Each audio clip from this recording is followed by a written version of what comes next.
नमस्कार, आप देख रहे हैं वॉइस ऑफ डेमोक्रेसी 24 और मैं हूं भारती। इस वक्त मैं मौजूद हूं भिवानी डिस्ट्रिक्ट का गांव है बामला।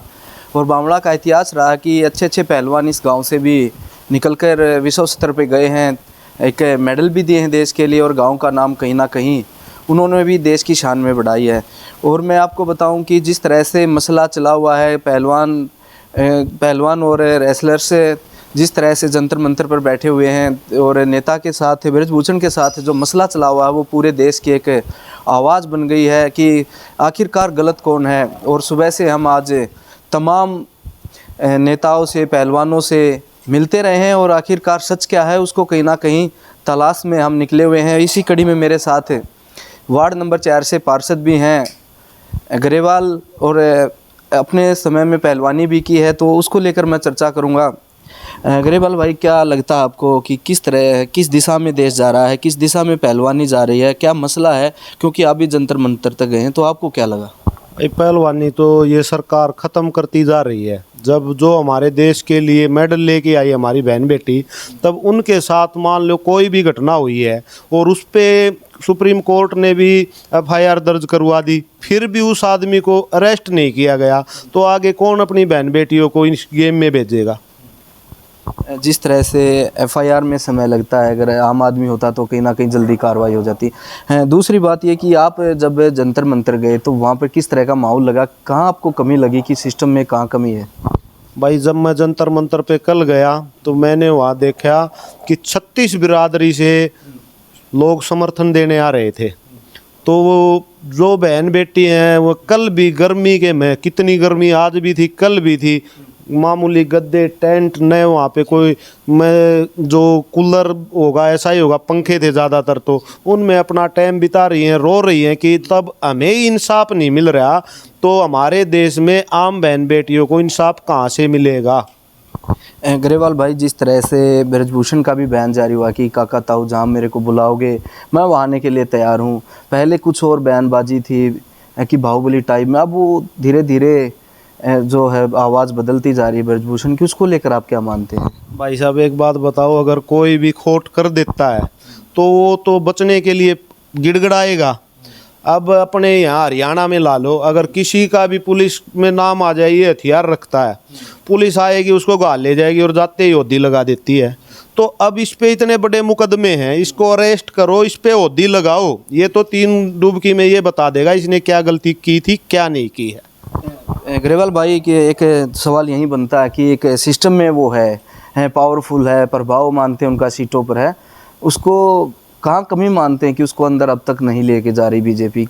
आप क्या मानते हैं कि किस कारण से वो अब तक है जो सलाखों के पीछे नहीं गए?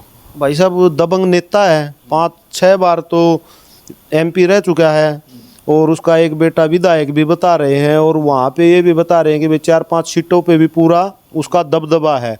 तो बीजेपी ये चाहती है कि भाई हमारा नुकसान होगा, इसलिए बीजेपी उस पर कार्रवाई नहीं कर रही, नहीं तो राम रहीम पे कार्रवाई हो गई, तो इस पर क्यों नहीं हो रही?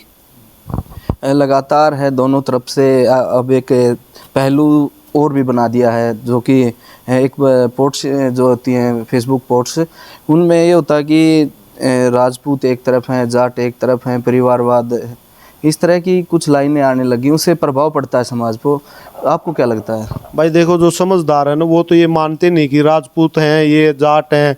मैं तो ये मानता हूँ अगर ये राजपूत समाज की भी बहन बेटी होती तो मैं तो तब भी इनके समर्थन में होता, यही चाहता जो सच्चाई है वो सामने आए। अब देख लो, कोई भी, ये तो खुद हमारे देश की शान है, इतने फेमस हैं कि लोग इनकी फ़ोटो खिंचवाने के लिए घूम रहे थे, तो इन्हें तो फेमस होने की तो ज़रूरत है नहीं कि भाई कहीं झूठ बोल के फेमस होना है। जब इनके साथ हुआ, आप बीती ने बताई है, तो कुछ न कुछ तो उसने हरकत की है, तभी ये वहाँ पे बैठे हैं, रो रहे हैं, नहीं तो कौन अपने घर से निकल के वहाँ पे जाके बैठेगा रोड पे?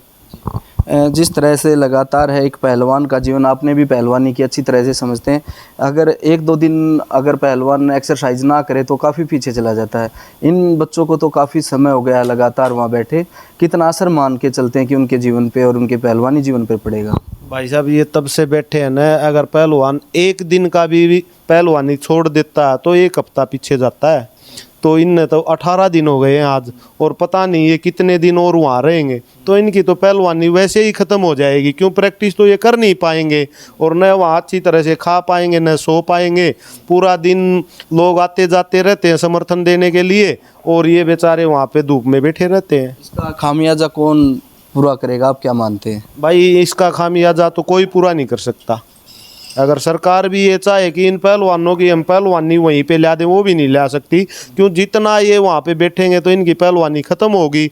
और आगे भी कोई भी मान लो पूरे भारत में अगर कोई बहन बेटी कुश्ती में या किसी भी गेम में जाना चाहती है, तो माँ बाप उसको यही बोलेंगे गेम नहीं अपने पढ़ ले या कुछ और कर ले। क्यों, जब तक कुश्ती में ऐसे दबंग नेता रहेंगे और लड़कियों का शोषण करेंगे तो कौन जाने देगा भाई।